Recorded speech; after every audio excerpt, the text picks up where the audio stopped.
La situación en las universidades nacionales se viene agravando día a día en función de lo que implican las políticas de Javier Milei.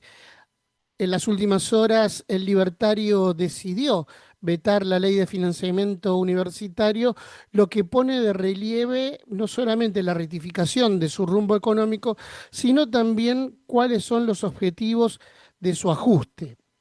Le damos la bienvenida al secretario de la Federación de Docentes de las Universidades, Daniel Ricci, para profundizar la cuestión de analizar qué es lo que pasa con las universidades nacionales en la República Argentina. ¿Cómo estás, Daniel? Gustavo Ramírez te saluda.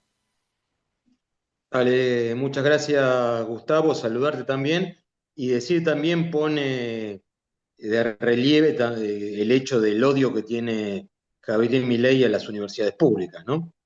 Sí, universidad a la cual no pudo entrar, ¿no? Por lo que uno va viendo en su biografía y tal vez eso le genera cierto resentimiento también. Ahora, en términos políticos y económicos, vuelve a ratificar el rumbo después del resultado electoral del último fin de semana en la provincia de Buenos Aires, donde un gran porcentaje de la población rechazó este tipo de políticas, ¿no? ¿Por qué crees que redobla la apuesta y avanza en esta dirección cuando sobre todo ha tenido que enfrentar serias disquisiciones al respecto con movilizaciones contundentes que ha realizado el sector al cual representás dentro del Frente Sindical Universitario y que en un principio de año ha movilizado casi 1 millón de personas a nivel nacional? ¿Por qué crees que a pesar de esto, este representante del caos sigue avanzando contra sectores que son determinantes para la producción y el trabajo también en la Argentina? Bueno, yo creo que lo único que conserva Javier Milei de democrático es que va en contra de todos, en contra de todos los argentinos, en contra de los universitarios, en contra de los científicos, en contra de los médicos, en contra del Garrahan, en contra de la salud, en contra de los jubilados, en contra de Vialidad Nacional. Y como dice él, el vino destruye el Estado. Y me parece que lo que se expresó recientemente en la elección en la provincia de Buenos Aires, pero que también pasó en otras provincias, como en Corrientes, como en Santa Fe, es que los argentinos se cansaron de esta situación donde cada día hay más ajustes, donde cada día estamos peor, donde cada día son mayores los sectores afectados, las pérdidas de trabajo, la caída de los ingresos, y bueno, la gente salió a votar masivamente en contra de este gobierno. Hoy la verdad que no hay motivos para estar en el medio o para ser optimistas en nada, y bueno, hay dos posiciones muy fuertes, una que es la destrucción de la Argentina y otra que se define en dos palabras, la justicia social. Ujú. En este contexto también vale pensar cómo se relaciona la universidad con el sistema productivo, porque la universidad crea conocimiento y ese conocimiento después está volcado en términos sociales al sistema productivo y favorece el crecimiento y el desarrollo de la comunidad. Digo esto porque muchas veces cuando se habla de la universidad se habla de un compartimento estanco que no está inmerso en un contexto comunitario, ¿no? Y hoy las universidades nacionales, desde hace tiempo ya, vienen trabajando de una manera distinta, donde el vínculo entre conocimiento y producción es muy estrecho también, ¿no? Sí, como vos decís, las universidades públicas están en todas las provincias, tienen un fuerte criterio federal y están muy intrincadas con su sociedad en la cual representan. Y para darte una idea, a ver, podemos tomar algunos de los países que tanto quiere Milei. La inversión en ciencia y tecnología en Israel es del 6% del PBI, en Corea del Sur es del 5% del PBI, Estados Unidos el 5% del PBI, China, por tomar otro modelo, es del 4,5%, y en Argentina la inversión es del 0,11%. Repito, el 0,11%. Con lo cual esto es lo que está mostrando en un mundo donde se discute sobre la inteligencia artificial, sobre las tecnologías del conocimiento, lo que está haciendo es condenando a la Argentina a que seamos totalmente dependientes en lo que tenga que ver con tecnología, que solo exportemos los commodities de petróleo y litio, y bueno, esto beneficia solo a las cuatro o cinco grandes empresas exportadoras y va a condenar a la miseria a la gran mayoría de argentinos, y a su vez ahora que vemos este problema del dólar, obviamente vamos a tener que utilizar los pocos dólares que nos queden para importar todo el desarrollo tecnológico, con el cual condena a los argentinos a un subdesarrollo y a una miseria, y esto es el plan de Javier Milei que lo dice todos los días. Lo paradójico es que para revertir este atraso en el cual nos está sumiendo Milei, se va a necesitar también del pensamiento científico para poder tener su aporte en función de lo que implica cambiar estas estructuras de colonización, ¿no? Sí, a ver, hoy como decía, los países más desarrollados en el mundo son los que han invertido en ciencia y tecnología. Si nos hacemos un poquito de historia, primero eran los países más desarrollados, los que tenían un desarrollo agrícola, ganadero, después fue los países industriales y hoy lo más importante es el capital científico. Mm. Así que si vamos atrasados en ese desarrollo de ese capital científico, con ese 0,11% de inversión del PBI, que es la más baja en los 40 años de democracia, esto nos está llevando a un subdesarrollo que no lo vamos a poder revertir. Y eso es lo que estamos llevando, comentándole a todos los diputados, a todos. Ahora sabemos que se va a tratar a la brevedad el rechazo al veto a la ley de financiamiento universitario en el Congreso, y lo que estamos llevándole a los diputados es eso, es decir, la universidad pública la quieren los argentinos como se expresó en las marchas del año pasado, y tiene que ver con que es la principal institución de igualación y de ascenso social, pero también es la única manera de seguir en este siglo teniendo un desarrollo independiente. Hay dos procesos que involucraron directamente a la universidad en el contexto social, ¿no? La reforma radical. Pues, casualmente, mi ley toma como punto de decadencia de este país lo que tiene que ver con la conformación del país a partir de 1816, tomando el irigoyenismo como punto de partida de la creación del populismo. Pero también hay otro factor determinante en la historia nacional que tiene que ver cómo el peronismo incluyó a los hijos de los trabajadores en las universidades, ¿no? Y la universidad dejó de tener o de ser un espacio pseudo aristocrático para ser un espacio popular. ¿Crees que efectivamente está allí la razón de este desquicio por parte de Milei en tanto y en cuanto es representante de las ideas de la oligarquía y es la oligarquía la que no le perdona a los gobiernos populares esta inclusión, esta integración de los sectores populares en un espacio que se creían que era de ellos exclusivamente?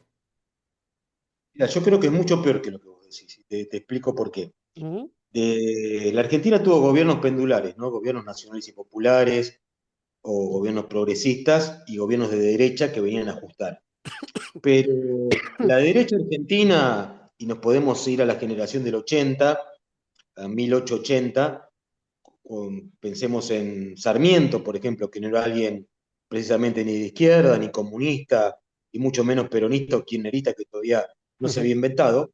Sarmiento hablaba de la gratuidad de la educación y la obligatoriedad en la educación a nivel primario, ¿no? Que Argentina tiene desde esa época la enseñanza gratuita y obligatoria en el primer nivel.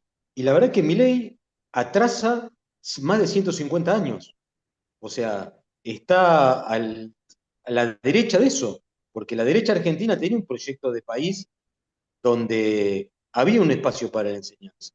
Milei está destruyendo eso, nos quiere retrotraer al año mucho antes de 1880. Así que la verdad que esto es lamentable a donde nos lleva.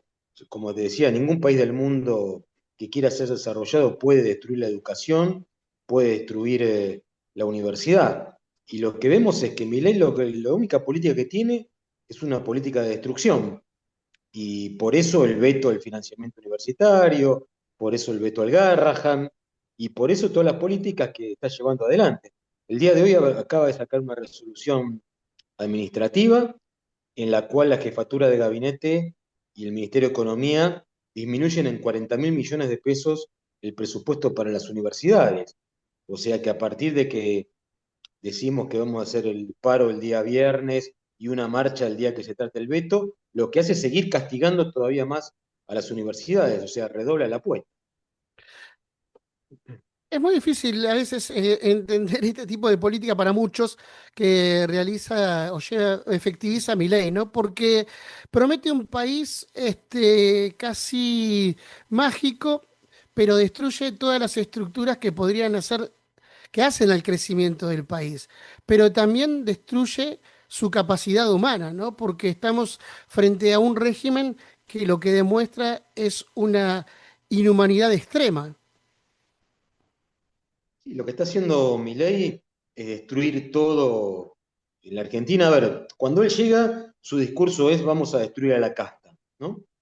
Y después gobierna con Patricia Bullrich, con Franco, con Scioli, ¿no? Con los que estuvieron en todos los gobiernos y son los más auténticos representantes de la casta. Y lo que hace es castigar a los argentinos, con lo cual hay una contradicción en su discurso. Y lo que dice él cuando viene a destruir la justicia social es destruir la Argentina como todos la conocemos. Y por eso creo que la derrota del domingo en la provincia de Buenos Aires, la derrota que se visualiza para el mes de octubre en todo el país, tiene que ver con eso. Los argentinos creo que le están diciendo basta a este gobierno de miseria, de hambre, de destrucción, y no estamos dispuestos a que esto siga avanzando de esta manera. Daniel, te saco un poquito de lo sectorial y te llevo efectivamente a analizar la situación de lo que nos deja el resultado electoral de la provincia de Buenos Aires, porque si bien allí hay una acción política clara, también uno, en función de las coberturas que venimos haciendo y el diálogo que tenemos con distintas organizaciones sindicales, vemos que la atracción que ha hecho el movimiento obrero para poder revertir la situación en función de lo que implica la toma de conciencia por parte de un sector de la clase trabajadora que tal vez no tenía tan en claro hacia dónde iba este rumbo, ha servido y ha sido determinante también, ¿no? Pero también ha habido y hay mojones de unidad, ustedes con el Frente Sindical Universitario, por otro lado la conformación multisectorial de Frente por la Soberanía, el trabajo digno y los salarios justos. Digo, van traccionando también un campo más abierto de unidad que permiten, de alguna manera, que la conciencia popular retome la idea de lo propio y de lo nacional, ¿no? ¿Crees que esto es así o crees que todavía esto es incipiente y que falta mucho camino por recorrer? Bueno, yo creo que hoy lo que se visualiza es una unidad en la calle de todos los sectores que estamos resistiendo a este gobierno, los universitarios, los científicos, los médicos, los trabajadores del Garrahan, los jubilados, los sectores del transporte, de vialidad nacional. Me voy a olvidar un montón de sectores más. Creo que hoy se ve esa visualización en la calle. Creo que en las elecciones se expresó la derrota del gobierno de Milei. A ver, hubo argentinos que votaron a Milei, producto, me parece, del fracaso de la política, del fracaso del gobierno de Alberto Fernández para recuperar lo que habíamos perdido con Macri, y gente desencantada decidió votar a Milei.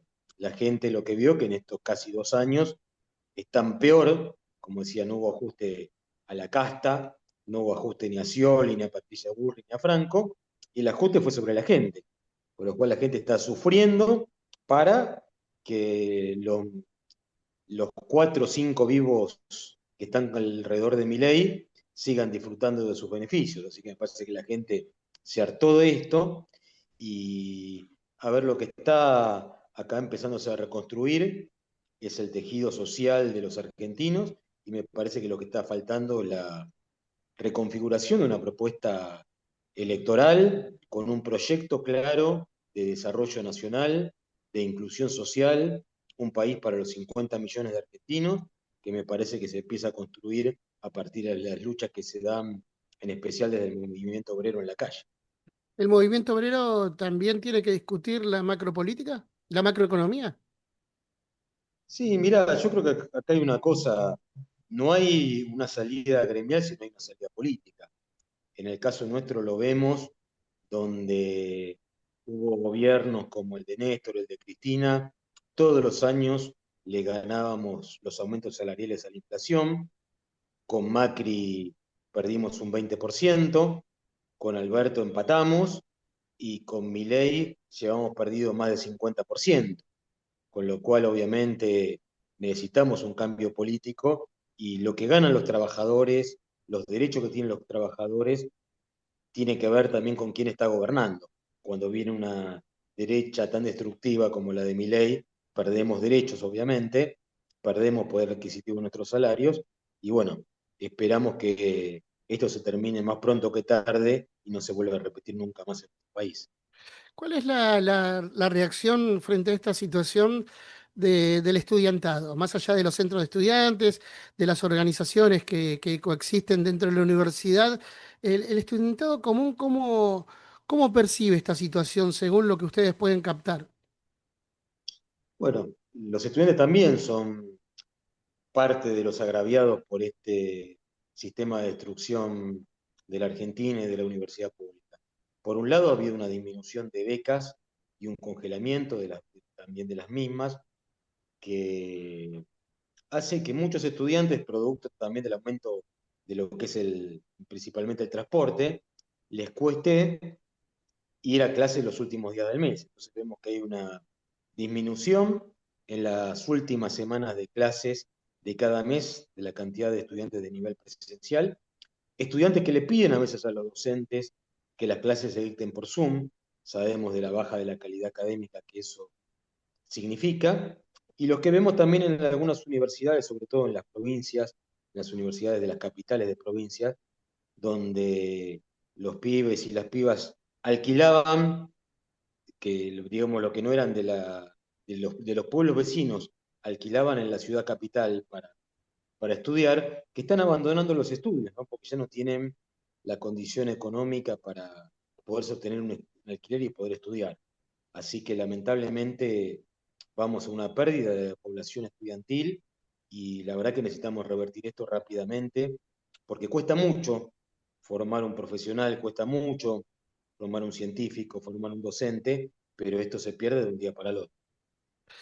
Daniel, para el sindicalismo del futuro en el corto plazo, también el conocimiento empieza a ser un factor importante. Obviamente que el sindicalismo tiene y produce su conocimiento a partir de lo que implica su propia actividad. Esto está claro y no está en discusión y muchas veces inclusive se menosprecia. Pero también el sindicalismo va a tener que empezar a dar estas discusiones con mayor profundidad, más allá de cuestiones sectoriales. Bueno, yo creo que más allá de las demandas sectoriales que cada sector, cada sindicato lo lleva adelante, me parece que hay que discutir un modelo de país. Lo que estamos discutiendo acá a nivel salarial, no es solo a nivel salarial de los docentes universitarios, sino que también cuál es el rol que tiene que tener la universidad pública para el desarrollo de nuestro país, para la inclusión social en nuestro país. Y me parece que, bueno, eso es uno de los grandes desafíos, que como decía, no alcanza solo con la defensa corporativa de cada sector, porque vemos que hoy estamos en un proceso de destrucción del empleo, de destrucción de derechos, y me parece que hay que discutir propuestas alternativas a esta que tengan que ver con, a ver, a partir de los avances tecnológicos como reducción de la jornada laboral, Ujú. nuevas formas de trabajo, pero todas ellas tienen que ver con que los trabajadores ganen mayores salarios y tengan más derechos. Por otro lado, hay un permanente ataque al sindicalismo, ¿no? Sobre todo porque su rol empieza a ser estratégico en este proceso. Esto es histórico, si se quiere, en función de atacar siempre a las organizaciones sindicales cuando asume un gobierno de estas características. Y por lo general se propaga pedagógicamente la idea de que, por ejemplo, la CGT no está en la calle, ¿no? Y uno habla con vos, uno te ve en las movilizaciones y entiende, por ejemplo, que en función de tu representación y teniendo en cuenta que sos parte de la CGT, también la CGT está en la calle, ¿no?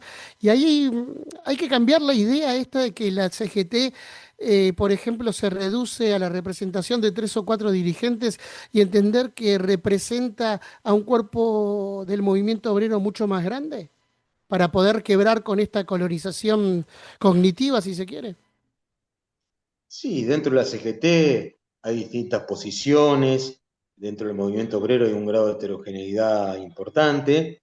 Nosotros como la FEDUN somos parte, siempre digo, los que siempre hemos estado en la calle resistiendo contra los gobiernos, tanto del menemismo como de Macri, ahora de Milei, y yo lo que creo que la CGT tiene que reconstruir una propuesta, como en su momento fue Huerta Grande, en su momento fueron los 26 puntos de Gualdini. Creo que hay que reconstituir una propuesta política, una propuesta de desarrollo para nuestro país, donde los trabajadores sean, que somos los protagonistas de la creación de la riqueza, también seamos Ujú. protagonistas de esa distribución de esa riqueza que creamos. Por último, Daniel, ¿qué es para Daniel Ricci la universidad? No, la universidad pública para mí es la principal institución de igualación y ascenso social que tenemos los argentinos. Yo soy primera generación de universitarios, no podría haber tenido un título profesional bioquímico si no existiera la universidad pública, con la gratuidad consagrada por el decreto Juan Domingo Perón en el año 49, y creo que hay una valorización de todos los argentinos. La universidad pública, yo siempre digo que es demasiado importante para ser solo de los universitarios, es una institución de todos los argentinos, la han defendido, la hemos defendido todos los argentinos el año pasado en las marchas y seguramente la volverán a defender cuando le pidamos al Congreso de la Nación, a la Cámara de Diputados, el rechazo al veto de Milei por nuestra ley de financiamiento. Ratificamos entonces que este viernes va a haber un paro nacional y que se está preparando para los próximos días también una nueva marcha federal. ¿Es así? Exactamente, el viernes es el paro y ni bien se sepa qué día se va a tratar en la Cámara de Diputados el rechazo al veto, vamos a hacer una marcha para pedir a los representantes del pueblo que estén a la altura de las circunstancias, que voten en la Cámara para los que fueron elegidos, que es para rechazar este veto y defender las universidades públicas. Daniel, ha sido un gusto para nosotros poder dialogar con vos. Muchísimas gracias. Gracias a vos, Gustavo.